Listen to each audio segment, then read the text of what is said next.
A. Verb and noun suffix. Suffixes are used at the ends of words. They often tell you if a word is a noun, a verb, an adjective, or an adverb. Two suffixes which form nouns from verbs are ion, I-O-N, and ment, M-E-N-T. Verb, invent. Noun, invention. Discuss, discussion. Translate, translation. Relax, relaxation. Improve, improvement. Govern, government. Manage, management. Develop, development. His latest invention is a new board game. The management has to change. Relaxation will help you to sleep better. I need money for more development.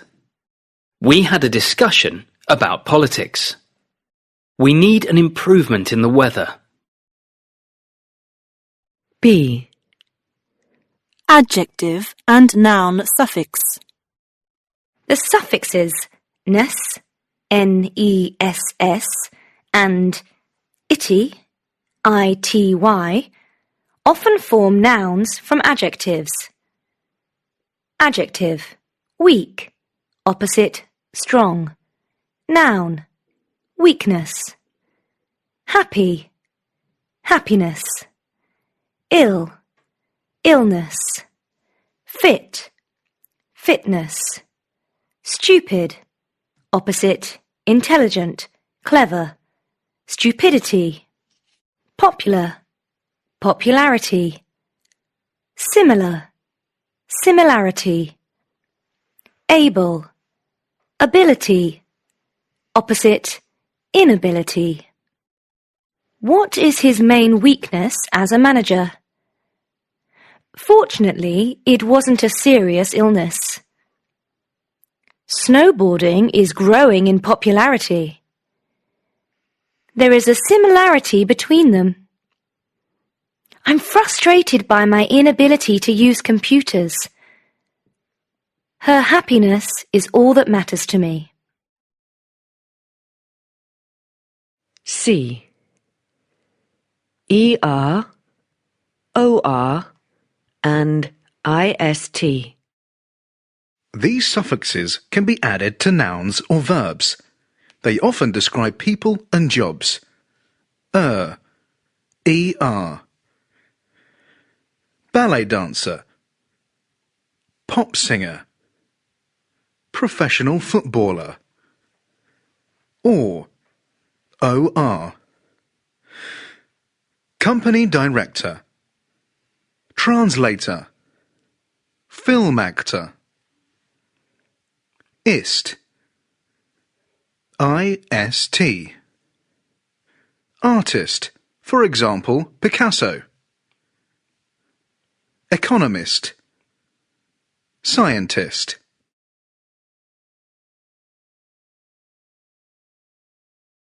Common suffixes that form adjectives include A-B-L-E, comfortable, A-L, musical, Y, cloudy, O-U-S, famous, and I-V-E, attractive.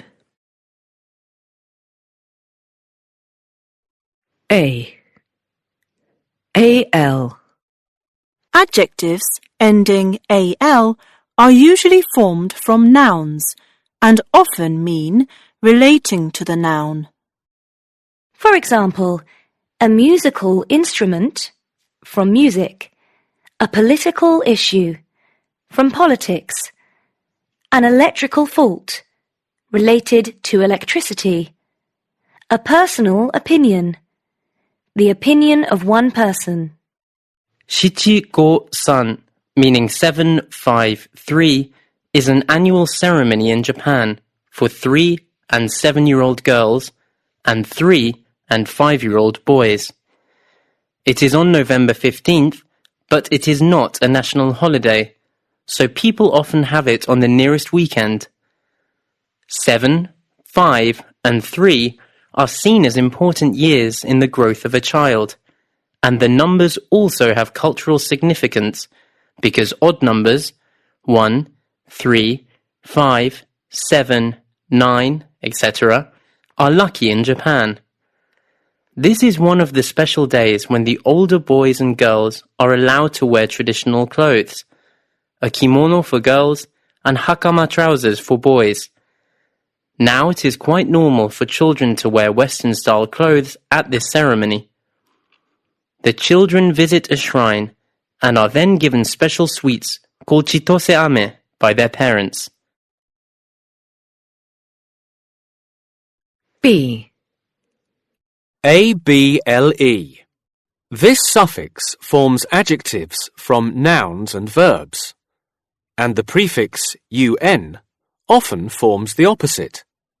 An enjoyable party. A comfortable chair. Opposite, uncomfortable. A suitable word or phrase. A reliable service. Reliable information. Fashionable clothes. A reasonable decision or price. A sociable person. Sometimes the opposite form is the more common adjective. An unforgettable experience. An unbelievable story.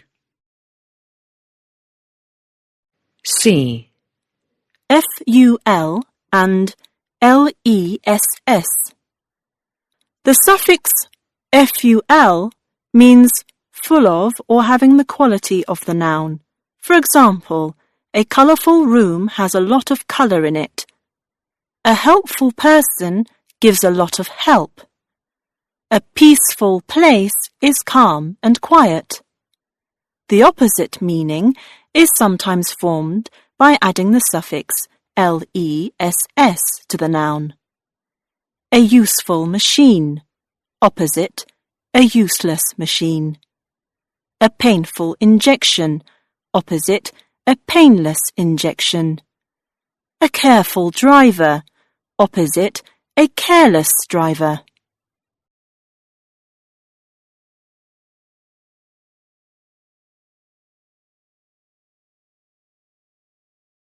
A. Formation. We form compound nouns by putting 2 or 3 words together to create a new idea. Compound nouns are very common in English. Ice hockey is a game of hockey played on ice.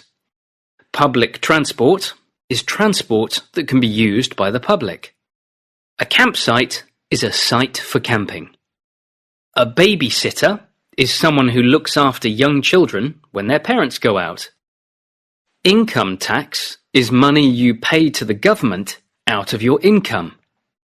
Your mother tongue is the first language you learn as a child. A travel agent is someone whose job is to make travel arrangements for you. A filmmaker is someone who makes films for the cinema or television. A full stop is a punctuation mark at the end of a sentence. A haircut is the act of cutting someone's hair. For example, that boy needs a haircut. DJ, disc jockey, hairdresser, hairdryer, wheelchair, toothpaste, toothbrush, sunglasses, chest of drawers, crossroads, cash point, traffic lights, earrings. B. One word or 2. Some compound nouns are written as one word. For example, wheelchair. A few are written with a hyphen. For example, T-shirt. Many are written as two words. For example, credit card, bus stop. Use a dictionary to check if necessary. C. Pronunciation. The main stress is usually on the first part. For example, haircut or income tax. But sometimes it is on the second part. For example, public transport. Full stop. Use a dictionary to check if necessary. D. Forming new compounds.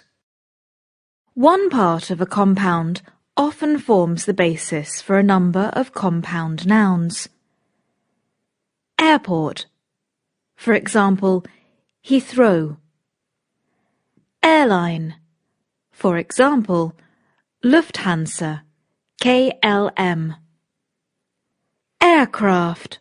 For example, Airbus A380. Bus driver. Bus stop. Bus station. ID card. Identity card. Credit card. Birthday card.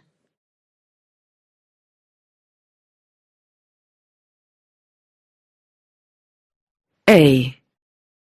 What do we mean by word partners? If you want to use a word naturally, you often need to know other words that are commonly used with it. These are called word partners or collocations, and they can be different from language to language. For example, I spent time in Paris, not I passed time in Paris. I missed the bus, not I lost the bus. We have children, not we get children. I made a mistake, not I did a mistake. It was a serious injury, also a serious illness. It's quite likely that we'll stay here. It depends on my parents, not it depends of my parents.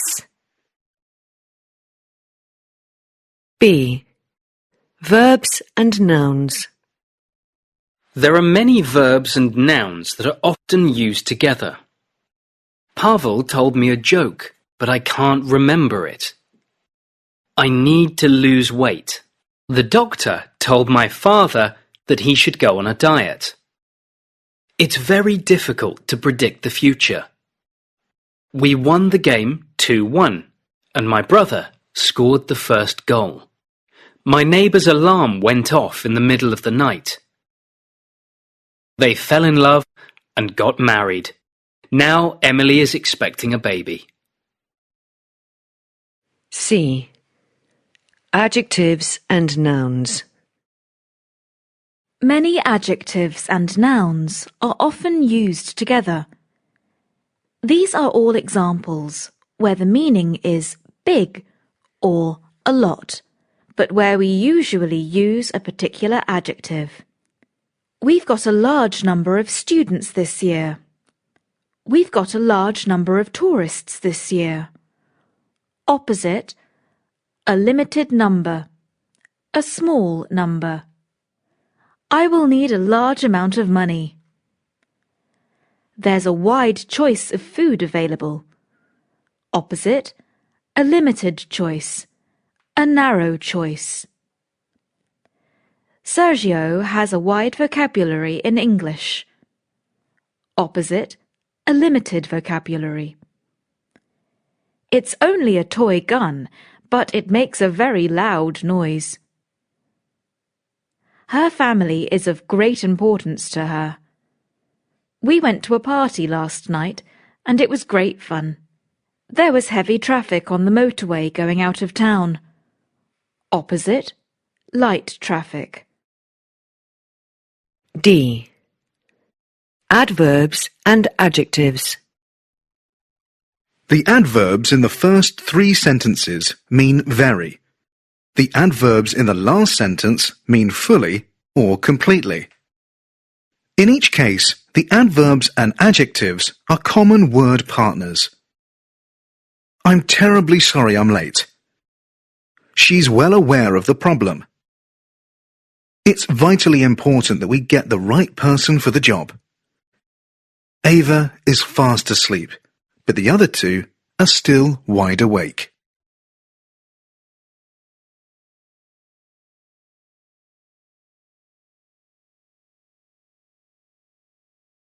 A. What are fixed phrases? There are many groups of words which you need to learn as complete phrases, because they often have a meaning which is different from the words on their own. Many of these are called idioms. They arrived out of the blue. Does the name merchant ring a bell? You'll have to make up your mind soon. Some fixed phrases are easier to understand, but the same idea may be expressed in a different way in your language. I think we'll have to get rid of some of this furniture. I'm afraid I can't talk to you now. I'm just about to leave. I don't know what Martin said, but Natalie burst into tears. She was very upset. Everyone was there, apart from Yasmin. B. Time phrases. He's leaving in 4 days' time. I got here the week before last. The course is fine so far. I rang our local doctor, and fortunately she was able to come at once. He's so busy at work, he comes home late night after night. C. Pairs of words. A number of fixed phrases consist of two words, usually joined by and sometimes or. I go to the theatre now and again. Andy had 1 or 2 suggestions. I've got a house in the country, and I like to go there whenever possible, for a bit of peace and quiet. I've been up and down the street, but I can't find their house.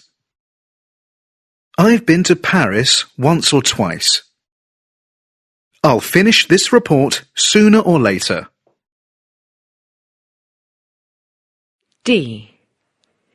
Introducing advice, opinions, etc. Many fixed phrases are used to introduce advice, an opinion, an example, etc. If I were you, I'd accept the job they offered you.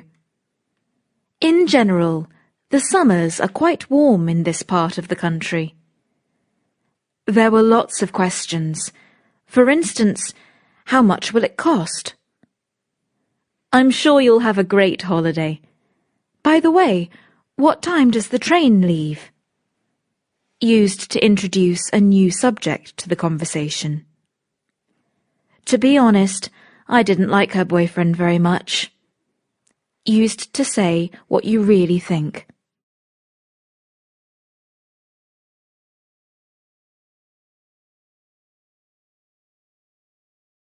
A. Common responses. A large number of fixed phrases are used as common responses in everyday conversation. What time did he get here? I've no idea. Are you going tonight? That depends.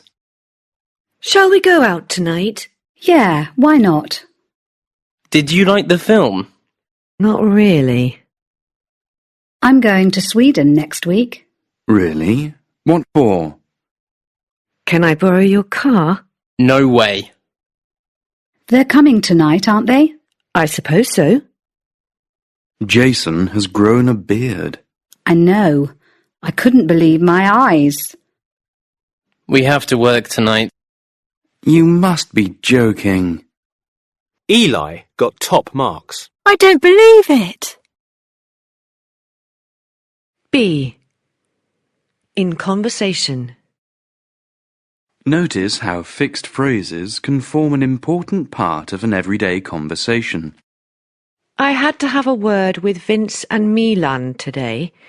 Oh, yeah? Are they causing trouble again? Well, you know, they just keep talking to each other and they don't pay attention. That sort of thing. Why don't you make them sit in different places? I tried that, but they still talked to each other. Well, in that case, you'll have to move one of them. Maybe, but I'd feel bad about that. They're quite nice boys, you know. They just can't help it. Sure, but you can't let that kind of thing continue. No, you're right. But I've given them a final warning today, so let's wait and see what happens. OK. But what if they don't improve? I think it'll be okay. Well, if you change your mind, come and see me again, and I'll arrange for one of them to be moved to another class.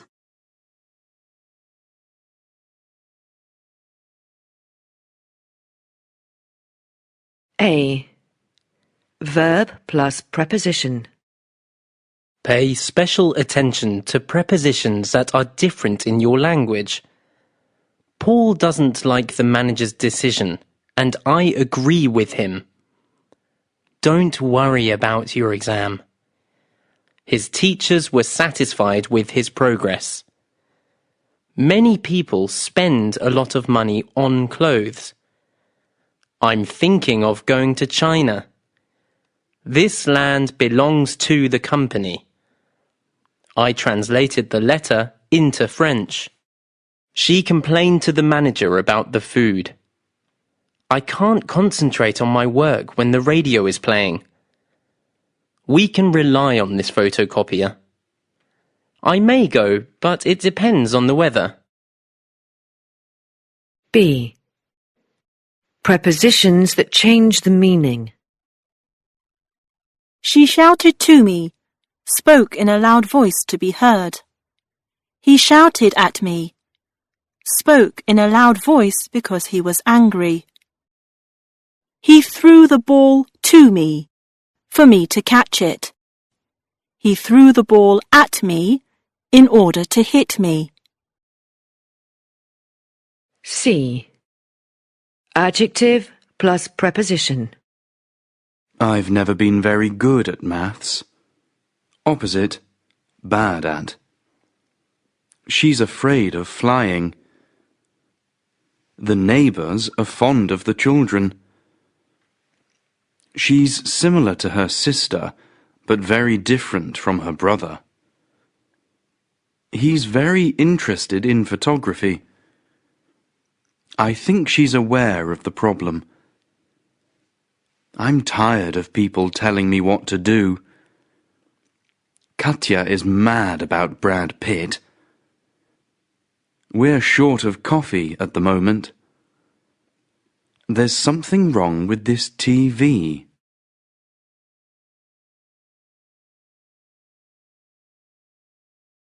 A. By, on, or in plus noun. I took his pen by mistake. These shoes are made by hand. I met them by chance. He broke the plate by accident. He broke the plate on purpose. My boss is on the phone at the moment. The workers are on strike. The books were on display in the window. Part of the building was on fire. Most of the passengers are now on board. Why are they always in a hurry? I explained everything in detail. She won't make that mistake again in future. The poor little girl was in tears. B. Phrases easily confused. Sometimes two prepositions can be used with the same noun, but the meaning is different. Lessons begin at 8:30, and the students are usually here on time, at 8:30. If we hurry, we'll be there in time, before the time we need to be there. We were tired of waiting, so in the end we went home. Finally, after a lot of time or thought. At the end of the book, they get married. In the last part. To be successful in business, it's important to get on well with people. Working as business people. They're both in Germany on business. They are there for work, not a holiday. I'm afraid this book's a bit out of date. Old and not useful, or not correct in its information. I try to keep up to date with all the changes, knowing all the most recent ideas and information. I'll see you in a moment. Not now, but very soon. Synonym, in a minute. I can't speak to you at the moment. Now. Synonym, right now.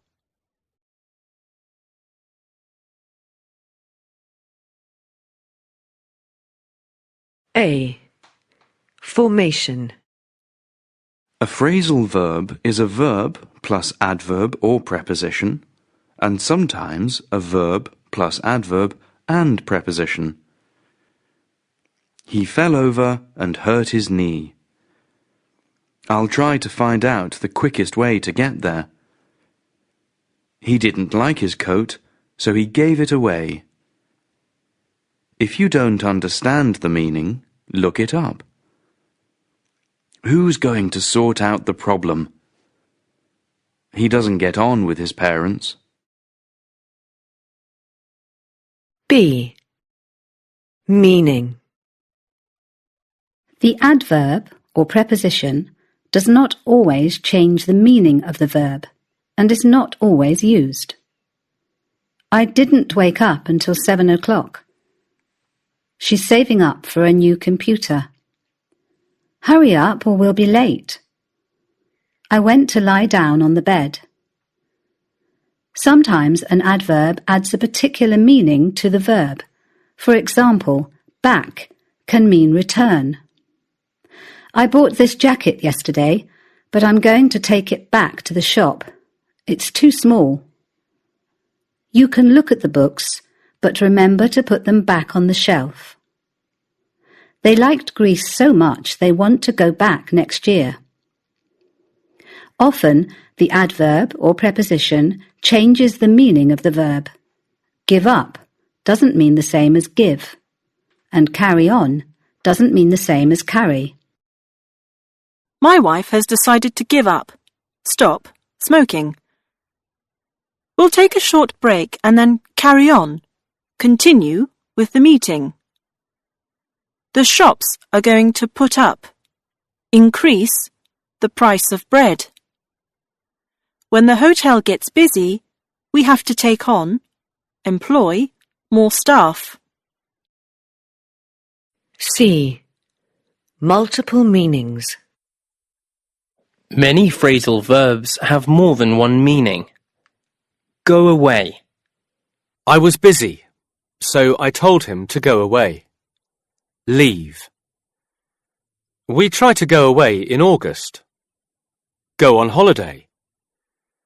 Pick something or someone up. I picked up most of the rubbish. I'm going to pick Jane up at the station. Put something on. Could you put the light on? Make a piece of equipment work by pressing a switch. Synonym, switch something on. I put on my best suit. Put clothes on your body.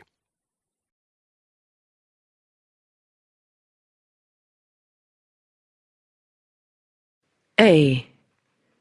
Phrasal verbs with no object. Some phrasal verbs don't have an object. We cannot put other words between the parts of the verb. When does your train get in? Hold on, I just need to get my coat. The car broke down on my way to work. I'll call for them at 8 o'clock. We set off about 7:30. B. Phrasal verbs with an object. Many phrasal verbs need an object. We can usually put the object in different positions. Put on your shoes. Put your shoes on. Turn on the TV. Turn the TV on. Take off your coat. Take your coat off. These are separable phrasal verbs, but if the object is a long phrase, it usually goes at the end. For example, I turned off the lights in the living room.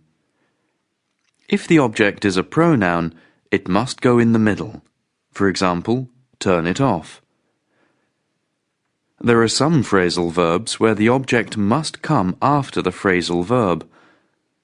I will look after the children for you. How did the two men break into the shop?